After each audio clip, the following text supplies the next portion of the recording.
were suddenly put in a position of having to stay at home.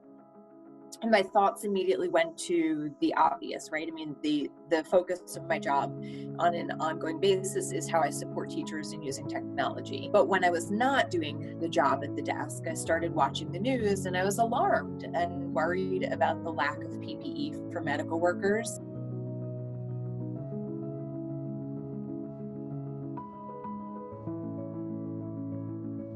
The print time on the actual headband is about 10 hours, 25 minutes.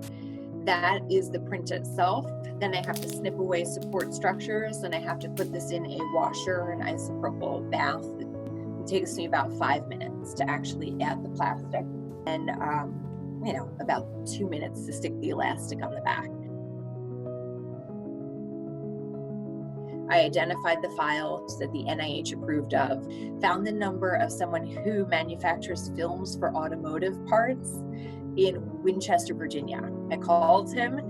He first asked, "Are you going to sell these?" So I said, "No, I'm not going to sell them." And he said, "Okay, great. I'm going to give you a drum of materials. I'll leave it on the factory steps for you. Come get it this weekend." Then reached out to Sue and explained the project. She immediately said, "Yes, do this if you can. You're absolutely allowed to bring materials home."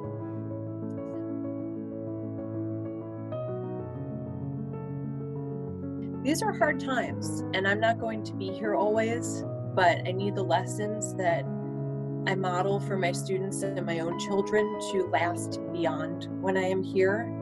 And they're NCS girls. They are bright, and they are beautiful, and they're wonderful, and they have the ability to affect others in their world so deeply, and in long lasting ways. So I think, I hope that I'm doing it right.